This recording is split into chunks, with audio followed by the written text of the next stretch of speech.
గొర్రెల స్కామ్ కేసులో ACB speed పెంచింది. బంజారాహిల్స్ ఏసీబీ ప్రధాన కార్యాలయంలో నలుగురు నిందితులను ఏసీబీ విచారించింది.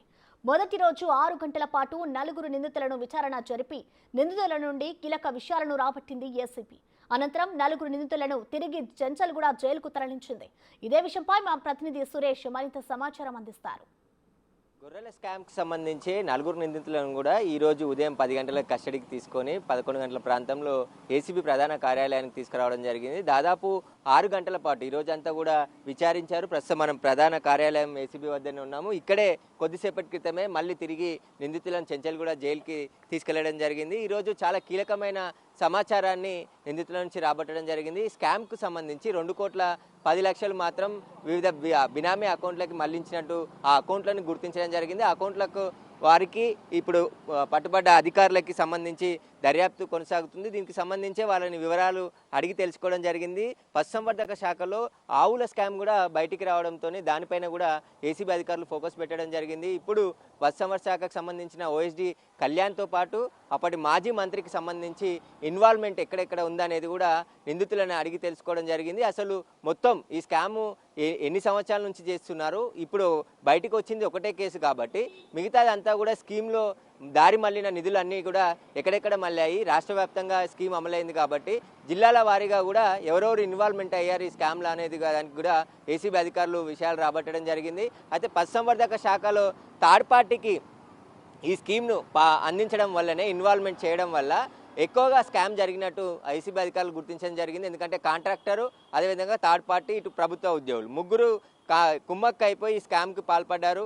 అక్కడ ఎవరైతే రైతులు గొర్రెలు అమ్మారో వారికి డబ్బులు చెల్లించకుండా వీరి బినామీ అకౌంట్లకి మళ్లించడం జరిగింది. ఇక మొయినుద్దీన్కి సంబంధించి మొయినుద్దీన్ ఆయన కొడుకు ఇక్రమ్ కూడా దుబాయ్ పారిపోయినట్టు ఇప్పటికే ఏసీబీ అధికారులు గుర్తించడం జరిగింది. వారికి పైన లుకౌట్ నోటీస్ కూడా జారీ చేశారు. వారు ఇండియా వచ్చిన తర్వాత వారిని కూడా అరెస్ట్ చేశారు. మొయినుద్దీన్ రైతులని బెదిరింపులకు దిగాడు.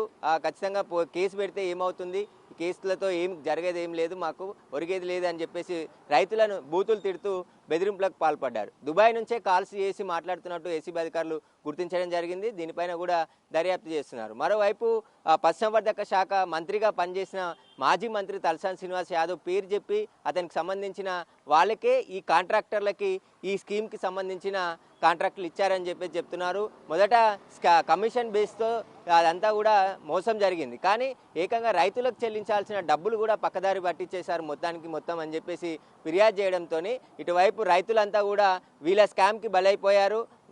అప్పులు చేసి గొర్రెలు వ్యాపారం చేసే రైతులు ఈ తెలంగాణ పశుసంవర్ధక శాఖ అధికారుల మాటలు నమ్మి ఇక్కడ గొర్రెలు అప్పచెప్పాము, కానీ మమ్మల్ని నిండా ముంచారని చెప్పేసి కూడా ఏసీబీ వద్ద స్టేట్మెంట్లో వాపోయారు. దీనికి సంబంధించి తాము అప్పుల బాధ భరించలేక పక్క రాష్ట్రాల పొంటి తిరగాల్సిన పరిస్థితి ఏర్పడింది. కాబట్టి వీరి దగ్గర నుంచి 2,10,00,000 రికవర్ చేసి బాధిత రైతులకి ఖచ్చితంగా ఇప్పించాలని చెప్పేసి కూడా ఒకవైపు రైతులు వేడుకుంటున్నారు. కానీ ప్రభుత్వం చాలా సీరియస్గా ఉంది.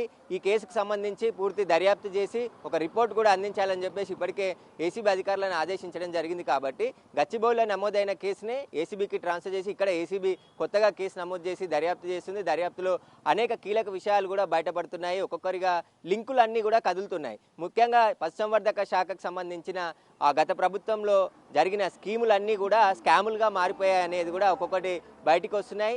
అధికారులు కాంట్రాక్టర్లు కుమ్మక్క అయిపోయి ఇటు లబ్ధిదారులకి ఏదైతే లబ్ధి చెందాలో అది చెందకుండా చేశారు. అదేవిధంగా అమ్మిన రైతులను, గొర్రెలు కానీ ఆవులు కానీ అమ్మిన రైతులను కూడా నిండా ముంచారని చెప్పేసి కూడా ఆరోపణలు రావడంతో మొత్తం ఈ కేసుకు సంబంధించి దర్యాప్తు కొనసాగుతుంది. మరో 2 రోజుల పాటు నిందితులను కస్టడీకి ఉంది కాబట్టి 2 రోజుల పాటు కూడా విచారించి చాలా కీలకమైన సమాచారాన్ని రాబట్టనున్నారు.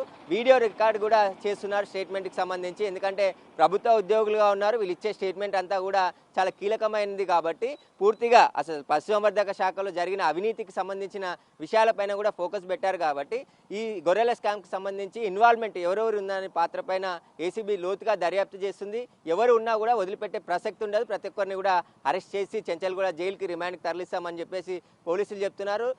ఏదైతే డబ్బులు బ్యాంకులలో పడ్డాయో ఆ డబ్బుల్ని కూడా రికవరీ చేసే పనిలో ఏసీబీ ఉంది. ఆ నగదంతా ఎక్కడ మళ్ళింది, ఎప్పుడు విత్డ్రా చేశారు, ఎవరెవరు అకౌంట్లోకి పోయాయి కాబట్టి ఇప్పటికే 10 అకౌంట్లను గుర్తించడం జరిగింది. ఆ అకౌంట్ల నుంచి డబ్బులు ఎప్పుడెప్పుడు డ్రా చేశారనేది బ్యాంకులకు కూడా లెటర్ రాశారు. ఆ బ్యాంకులకు సంబంధించిన అకౌంట్ హోల్డర్లను కూడా పిలిచి విచారించనున్నారు. ఒకవేళ వాళ్ళ ఇన్వాల్వ్మెంట్ ఉంటే వారిని కూడా ఈ కేసులో అరెస్ట్ చేసి రిమాండ్ చేసే అవకాశం ఉంది. కేసులో మున్ముందు మరిన్ని అరెస్టులు జరగబోతున్నట్టు కూడా తెలుస్తుంది.